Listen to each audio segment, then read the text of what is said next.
یہ سب سے بڑا المیہ ہے کہ جب خواتین اور بچے ہوں تو پھر آپ لڑ بھی نہیں سکتے، بڑی پرابلم ہو جاتی ہے۔ اب اس میں آیا ہوا پینک، بھارتی میڈیا نے تو ٹرانسمیشنز کر کے تاخیر کر دی ہے، اے آئی سے ویڈیوز بنائی ہیں جو لگتا ہے کہ جینون ویڈیوز ہیں، کہ ٹرین میں دہشت گرد پھر رہے ہیں اور مسافر بیٹھے ہوئے ہیں، ویڈیوز نشر کر رہے ہیں وہ دھڑا دھڑ، ٹرانسمیشن پہ ٹرانسمیشن، جو بھی باہر بیٹھا بلوچ ہے، اینٹی پاکستان عناصر ہیں، ان کو وہ اپنی ٹرانسمیشن میں لے رہے ہیں، انہوں نے یہ کام کرنا ہے۔ دوسری ویڈیو ایک اور سنیں مجھ سے، دوسری ویڈیو یہ جس میں اسی تنظیم کے کچھ لوگ مسلح منہ پہ نقاب پہن کے بیٹھے ہیں اور وہ بات کریں کہ جی انگریزی میں، اور کہہ رہے ہیں جی ہم مہلت دے رہے ہیں کہ ہمارے بندے چھوڑ دیں، اور ساتھ وہ کہہ رہے ہیں چین اور پاکستان وہ یہاں سے نکل جائیں بلوچستان سے۔ میں نے یہ ویڈیو بڑے غور سے دیکھی، یہ جو دہشت گردوں کی جانب سے ویڈیو بڑے غور سے دیکھی، اور میں نے غور یہ کیا، اور میں آپ کو بھی سوچنے میں مجبور کرتا ہوں، میں ایک سیکنڈ کے لیے اگر آپ نون لیگ والے ہیں نون لیگ کو چھوڑ دیں، پی ٹی آئی والے ہیں پی ٹی آئی کو چھوڑ دیں، پیپلز پارٹی ہیں اس کو چھوڑ دیں، جے یو ایف اے کو چھوڑ دیں، صحافت کو چھوڑ دیں، ایک سیکنڈ کے لیے میری بات دھیان سے سنیں۔ صرف چین اور سی پیک اور پاکستان کو مخاطب کیا ان دہشت گردوں نے اس ویڈیو میں کہ وہ اس علاقے سے نکل جائیں۔ بھائی ریکوڈک پہ کام کرنے والے کینیڈینز کو مخاطب کیوں نہیں کیا؟ بھائی ریکوڈک یا دیگر منرلز کے اوپر کام کرنے والے امریکوں کو مخاطب کیوں نہیں کیا؟ اور وہ جو کلبھوشن یادو یہاں سے پکڑا گیا تھا، میں ایک پاکستان کے طور پر سوال اٹھا رہا ہوں، وہ یہاں پہ تبلیغ کرنے آتا تھا؟ وہ یہاں پہ اسلام کی تبلیغ کرنے آتا تھا یا ہندوازم کی؟ وہ کیا کرنے آتا تھا یہاں پہ؟ تو یہ جو سلیکٹیو انہوں نے زبان استعمال کی کہ چین یہاں سے نکل جائے، اس سے یہ ثابت ہوتا ہے کہ بھائی ان کے پیچھے بھارت بھی ہے اور دیگر عالمی قوتیں بھی ہیں، اور یہ اس واقعے کے تناظر میں صرف عالمی توجہ چاہ رہے تھے، اس مسئلے کو ہائی لائٹ کرنا چاہ رہے تھے۔ ہمارے فیلیئرز ہیں، میں اس پہ تفصیل سے بات کرنے لگا ہوں، جو لوگ مجھ سے مزید سننا چاہ رہے ہیں وہ بھی سن کے جائیں، پوری بات کروں گا۔ ہماری ریاست کی ناکامی ہے، سیاست کی ناکامی ہے، حکومتوں کی ناکامی ہے، انتخابات کی دھاندلیاں ہیں، اور کیا کیا نام لوں میں، سب بتاتا ہوں آپ سے۔ تو یہ ہوگی دوسری ویڈیو۔ تیسری بات، یہ پاکستان تحریک انصاف نے فوراً پی ٹی آئی آفیشل سے اور عمران خان صاحب کے ہینڈل سے اس واقعے کے اوپر تفصیلی ٹویٹ کر دیے، اور وہ اس وقت کیے جب عمران خان صاحب سے ملاقاتیں ہو چکی تھیں، ان کی بہن مخاطب ہو چکی تھی علیمہ خان صاحبہ، کل میں نے ذکر کیا تھا۔ ان ٹویٹس جو پہلے دو ٹویٹس آئے نا پی ٹی آئی آفیشل اور عمران خان صاحب کے ہینڈل سے، وہ شام کو آئے ہیں۔ اچھا، اس وقت تو عمران خان صاحب کی کسی سے ملاقات نہیں ہوئی تھی، اس وقت تک تو عمران خان صاحب کو اس ٹرین پر حملے کا کوئی علم نہیں تھا۔ تو وہ جو ٹویٹس کیے، ظاہری بات ہے جو اس ہینڈل کو دیکھتے ہیں باہر بیٹھے لڑکے، انہوں نے کیے، انہوں نے تھوڑی جذباتیت کا مظاہرہ کیا۔ یہی وجہ ہے کہ فوراً پھر بیرسٹر گوہر، فوراً پھر صدر عارف علوی، فوراً پھر زرتاج گل، علی محمد خان اور دیگر کو انتہائی ذمہ داری پر مبنی ٹویٹ کرنے پڑے۔ اس واقعے کی انہوں نے مذمت کی، پاک فوج اور جوانوں کے ساتھ اظہار ہمدردی کیا، ان کا موریل ہائی کیا، اور ساتھ دہشت گردوں پر لان تان کی۔ بہت اچھا کیا، ذمہ دار ٹویٹ کیے ان سب نے، جو پاکستان تحریک انصاف کے رہنماؤں نے ٹویٹس کیے، ذمہ داری کا اس میں مظاہرہ کیا گیا۔ یہی وجہ ہے کہ آج عمر ایوب نے اسمبلی میں کھڑے ہو کے بھی اس واقعے پر مذمت کی، اس پہ بات کرنے کا انہوں نے خواہش کا اظہار کیا، لیکن قادر پٹیل صاحب بی چیئر کے طور پر بیٹھے ہوئے تھے، ان کے صدر کے جوائنٹ سیشن پہ بات ہوگی۔ بھائی صدر کا جوائنٹ سیکشن ٹھیک ہے، ایک روایت ہے، اس پہ آپ نے بات کرنی ہے، جوائنٹ یہ جو دہشت گردی کا ایک بڑا واقعہ پیش آیا اس پہ بات کرنی ہے۔ دنیا میں جتنے بھی دہشت گردی کے بدترین واقعات ہیں، اس واقعے کا اس میں سے شمار ہوگا، کیونکہ میں آپ کو یہ بھی بتا دوں کہ ایک دفعہ چین میں ایک ٹرین 1923 میں پکڑی گئی تھی، ایسے ہی دہشت گردوں نے اسے ہاسٹیج کیا تھا۔ پھر اس کے بعد بھارت میں دو واقعات پیش آ چکے ہیں، جب ایک سکھ رہنما کی بازیابی کے لیے ایک ٹرین پکڑی گئی تھی، اور ایک ماؤس نے ایک ٹرین پکڑی تھی۔ سری لنکا میں اکا دکا واقعات ہیں، اور انڈونیشین جو جد و جہد کرنے والے لوگ تھے، انہوں نے ہالینڈ سے اپنا قبضہ چھڑوانے کے لیے ہالینڈ کی ٹرینیں پکڑی تھیں۔ تو یہ چھٹا، ساتواں یا آٹھواں واقعہ ہوگا، لیکن جتنی بڑی تعداد میں لوگ وہاں پہ یرغمال ہیں، 150 سے 200 تعداد بتائی جاتی ہے، یہ پریشانی والی بات ہے۔ ان کی بازیابی کیسے ہوگی؟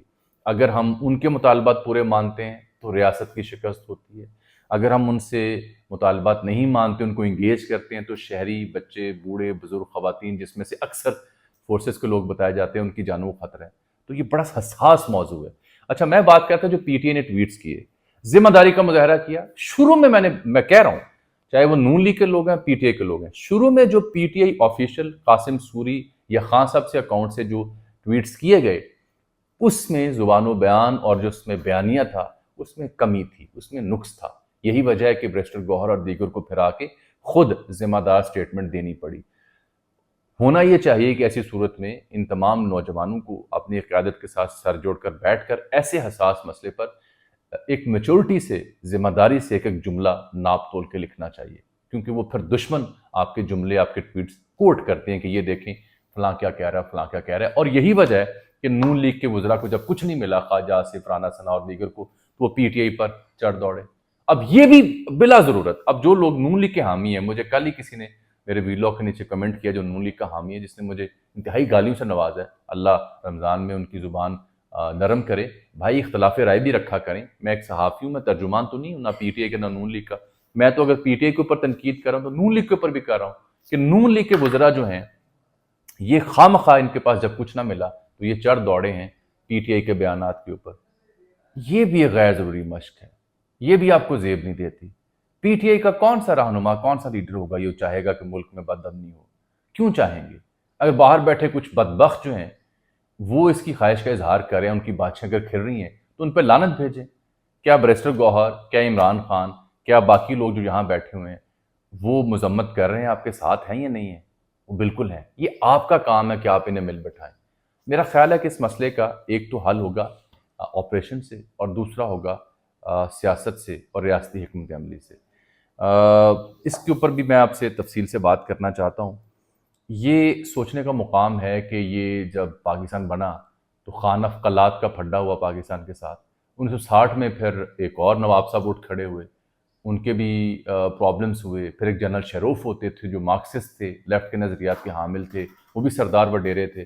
پھر ہم نے دیکھا اصل مسئلہ بلوچستان کا شروع ہوتا ہے 1970 میں، جب یہ اختر مینگل صاحب کے جو والد صاحب ہیں، اختر مینگل صاحب نے بڑا خوفناک ٹویٹ کیا ہوا ہے. وہ کہتے ہیں صورتحال ہاتھوں سے نکل چکی ہے.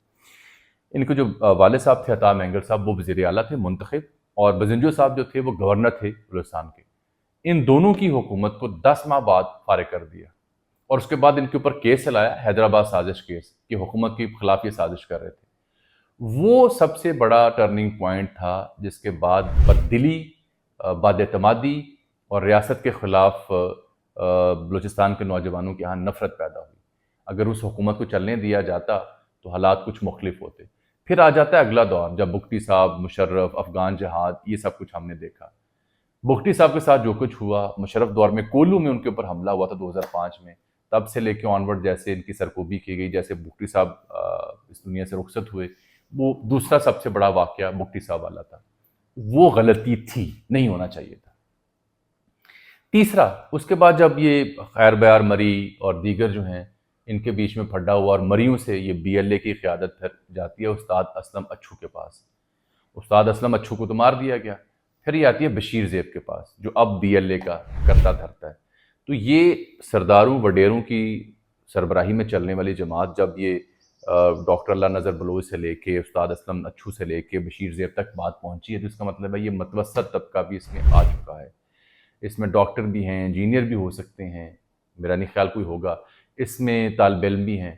ان کی محرومی ہے، یہ ہیں دہشت. کیونکہ میں اس کو جسٹیفائی نہیں کر رہا، یہ ذمہ رکھیں، ہتھیار اٹھانا میں کبھی اس کی جسٹیفیکیشن دے سکتا. پی ٹی آئی ایک جماعت ہے، سیاسی جدوجہد کر رہی ہے، ہتھیار نہیں اٹھا رہی. پیپلز پارٹی نے جدوجہد کی، ہتھیار نہیں اٹھائے. اسی طرح سے اگر کسی کو اس ملک سے پیار ہے، اس کائن سے محبت ہے، تو وہ مسلح جدوجہد کا حامی نہیں ہو سکتا. میں لعنت بھیجتا ہوں ایسے تمام دہشت گردوں کے اوپر جو ریاست کے خلاف ہتھیار اٹھاتے ہیں، جو بزرگوں کو، بچوں کو، خواتین کو یرغمال بناتے ہیں، جو خودکش حملے کرتے ہیں، جن کے پاس خودکش حملہ آور خواتین ہیں.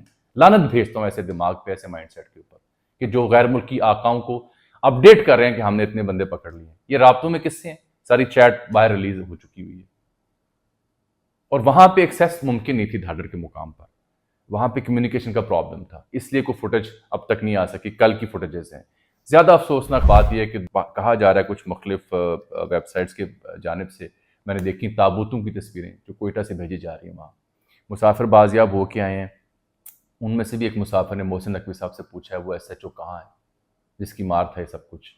سرفراز بگٹی کی سربراہی میں ایک اجلاس ہوا، اچھا نہیں لگا دیکھ کے. جو سنجیدگی ہونی چاہیے وہ ہوئی نہیں ہے. اچھا، اب آپ پوچھ رہے ہیں کہ میں وہ بات ادھوری میں نے چھوڑ دی. اس میں جو چوتھا سب سے بڑا پرابلم تھا ڈاکٹر مالک بلوچ، ان کی حکومت چلنے دی جاتی. ڈاکٹر مالک بلوچ وہ آخری سیاسی قیادت تھی جس کے ساتھ اعتماد بھی تھا، روایت بھی تھی، لوگ ان کی بات سنتے تھے۔ پھر آپ نے عبدالقدوس بزنجو والا تبصرہ کیا، جو ساری رات شب بیداری کرتے تھے اور سارا دن سوتے تھے، اور وجوہات میں آپ کو بتا نہیں سکتا، آپ خود سمجھدار ہیں، شاید شب بیداری کرتے ہوں۔ انہوں نے ایک دفعہ میرے پروگرام میں کہا کہ میں مذاکرات کی دعوت دیتا ہوں۔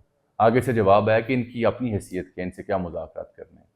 اللہ ڈاکٹر مالک بلوچ کی حد تک ان کا ٹرائبز میں بھی اثر تھا، ان کی بات سنی بھی جاتی تھی۔ جتنے بھی ذمہ دار لوگ تھے وہ مائنس کر دیے، بلوچستان اسمبلی مذاق بن گئی۔ 1 ارب سے زائد ان کو ترقیاتی فنڈز ملتے ہیں، 10 سے 15 کروڑ کے یہ نلکے نہیں لگوا سکتے، یہ مجھے خود ایک ذمہ دار شخص نے کوئٹہ میں بریف کیا تھا۔ اب جو موجودہ وہاں پہ، اچھا پھر بزنجو صاحب جب وزیر اعلیٰ بنے، آپ کو پتہ ہے 600-700 ووٹ لے کے منتخب ہوئے تھے یہ اپنے حلقے سے، ٹوٹل 1100-1200 ووٹ کاسٹ ہوئے تھے وہاں پہ۔ تو جب انتخابی عمل ہی درست نہ ہو، سب سے زیادہ دھاندلی اور سب سے زیادہ ہیر پھیر ایک صوبے میں ہی ہو رہا ہو، بلوچستان کو اپنے تجربہ گاہ بنا دیا ہو، کبھی سنجرانی صاحب کے نام پہ، کبھی بزنجو کے نام پہ، کبھی باریاں لینے کے نام پہ، کبھی بگٹی صاحب کے نام پہ، تو پھر بھائی آپ کی حکومت جو ہے برائے نام ہوگی، اس کو کوئی نہیں مانے گا، لا لیس ہو جائے گا معاملہ۔ اب ہم یہ ایک آگ کے انگارے ہیں جس کے اوپر چل رہے ہیں، ابھی بھی ہوش اور عقل سے کام لینا ہوگا۔ یہ وزراء کو بھی اپنی مزاج ٹھیک کرنے ہوں گے، اور یہ حکومت کو بھی صرف طاقت سے دہشت گردوں کو بالکل ختم کرنا ہے، بالکل کرنا ہے، لیکن ساتھ ہمیں اس کا مستقل حل ڈھونڈنے کے لیے انگیجمنٹ بھی کرنی ہے۔ کہاں ہیں وہ ہمارے سیاستدان؟ اختر مینگل نے جو آج ٹویٹ کیا ہے وہ اتنا تکلیف دہ کیوں ہے؟ کیوں بھارت اس پہ بہت خوش ہو رہا ہے؟ ہم کب تک اسے بھی ذمہ دار ٹھہرائیں گے، اسے بھی ذمہ دار ٹھہرائیں گے، مجھے بھی ذمہ دار ٹھہرائیں گے، آپ کو بھی ذمہ دار ٹھہرائیں گے؟ اپنے اندر کب جھانکیں گے؟ جب جھانک لیا صورتحال بہتر ہونا شروع ہو جائے گی۔ میری دعا اور میری امید کہ اللہ کرے جعفر ایکسپریس کے تمام مسافر خیریت سے بازیاب ہوں، گھر واپس آئیں۔ اللہ حافظ۔